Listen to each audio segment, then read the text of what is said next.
முதல் பண்டிகை இந்த பஸ்கா பண்டிகை. ஏன் அது ஒரு பெரிய நமக்கு விசேஷமான பண்டிகை அப்படின்னா, ஏன்னா அந்த பண்டிகையின் மூலமாகத்தான் நாம வரும் சந்ததிக்கு, அதாவது அடுத்த சந்ததிக்கு நம்ம என்ன சொல்ல முடியும்?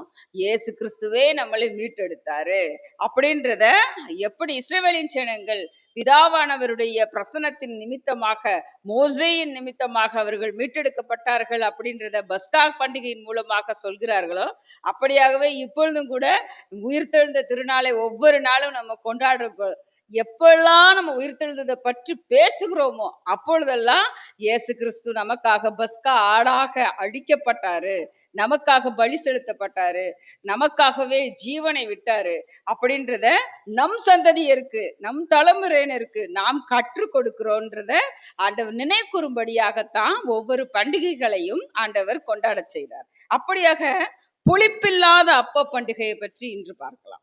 புளிப்பில்லாத அப்ப பண்டிகை, இந்த பஸ்கா பண்டிகைக்கு அடுத்து வருவதுதான் இந்த புளிப்பில்லாத அப்ப பண்டிகை. மொத்தம் 7 நாட்கள் இந்த புளிப்பில்லாத அப்ப பண்டிகையை இஸ்ரவேலின் ஜனங்கள் கொண்டாடினாங்க.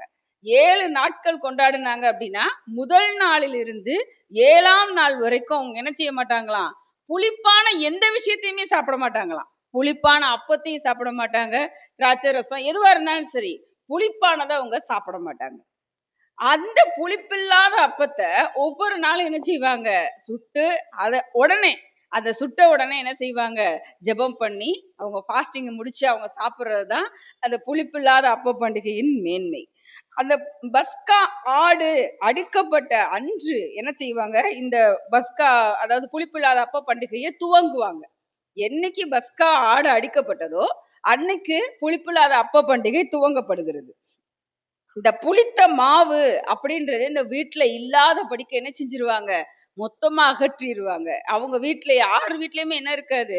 புளித்த மாவே இருக்காது. 7 நாளும் அப்படியாகவே அவங்க ஆசரிப்பார்கள். அந்த புளிப்பில்லாத அப்பத்தை புசிக்கிறதுக்கு எப்படிப்பட்ட மக்களாக இருக்க வேண்டுமா? பரிசுத்தம் உள்ளவர்களாக இருக்க வேண்டும். இதுதான் அவங்க அதாவது பாரம்பரியமாக, ட்ரெடிஷனாக அவங்க தலைமுறைக்கும் சொல்லி கொடுத்த ஒரு புளிப்பில்லாத அப்ப பண்டிகையை அவங்க ஃபாலோ பண்ணிட்டே வந்தாங்க. அவங்க எங்கேயுமே விட்டு விடல.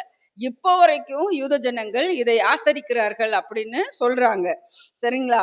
ஒருவேளை அவங்க இத பரிசுத்தமா ஆசரிக்கல, அல்லது ஒருவேளை இதை மீறி அவங்க செய்துட்டாங்க ஏதேனும், இதுல உள்ள சாக்கிரமந்துகளை அவர்கள் அத அவங்க ஃபாலோ பண்ணல, அல்லது அவங்க அதை கடைபிடிக்கல அப்படின்னா, நிச்சயமாகவே அவங்களுக்கு என்ன நேரிடுமா? மரணமே நேரிடும் அப்படின்ற பயம் அவங்களுக்குள்ள இருக்குமா. அதனால ரொம்ப பரிசுத்தமாக இதை ஆசரிப்பாங்களாம். இதை பற்றி நம்ம பார்க்கணும் அப்படின்னா, யாத்ராகமம் பகுதியில 12ஆம் அதிகாரத்தை நம்ம தியானித்து பார்த்தோம்னா, இந்த புளிப்பில்லாத அப்ப பண்டிகை எப்படி கொண்டாடினாங்க, அவங்க எதற்காக இதை செய்தார்கள் அப்படின்றத பத்தி நம்ம தெரிந்து கொள்ள முடியும். இன்றும் கூட புளிப்பில்லாத அப்ப பண்டிகை நம்ம கொண்டாடி கொண்டு இருக்கிறோமா? ஆமா. ஏன்னா எப்பொழுதும் நாம ஒரு விஷயத்தை நினைவு கூர்ந்து கொண்டே இருக்கிறோம். என்ன? பஸ்காவின் பண்டிகையாக, பஸ்கா ஆட்டுக்குட்டியாக என் தேவன் எனக்காக தன் ஒரே பேரான இயேசு கிறிஸ்துவை பலியாக கொடுத்தார். அதை நினைவு கூறும் வண்ணமாக ஒவ்வொரு நாளும் நம்ம என்ன செஞ்சு கொண்டு இருக்கிறோம்? ஜெபித்து கொண்டு இருக்கிறோம், வேதத்தை தியானித்து கொண்டு இருக்கிறோம், வேதத்தின் சத்தியத்தின்படி நம்மளை நடத்தி கொண்டு இருக்கிறோம். அப்படி நம்ம நடத்தி கொண்டு இருக்கும் பொழுது நமக்குள்ள ஒரு பெரிய ஒரு கான்பிடன்ஸ், நமக்குள்ள ஒரு பெரிய ஒரு நம்பிக்கை என்ன தெரியுமா? நான் தினம்தோறும் புளிப்பில்லாத அப்ப பண்டிகையை தான் கொண்டாடிக்கிட்டு இருக்கேன். ஏன்னா இயேசு கிறிஸ்து நேற்றும் இன்றும் என்று மாறாதவராய் இருக்கிறார். அவர் சதா காலங்களிலும் உயிருள்ளவராய் இருக்கிறார். அவர் எனக்காக 2025 ஆண்டுகளுக்கு முன்பாகவே என்ன செய்துட்டாரு? மரித்து உயிர் தெழுந்து பரமேறி இன்றும் எனக்காக பரிந்து பேசிக்கொண்டு இருக்கிறார் அப்படின்ற அந்த உணர்வு நமக்குள்ள இருக்கிறதுனால நாம் தினம்தோறும் இந்த புளிப்பில்லாத அப்ப பண்டிகையை கொண்டாடி கொண்டுதான் இருக்கிறோன்ற ஒரு பெரிய நம்பிக்கை நமக்குள்ள இருக்கு.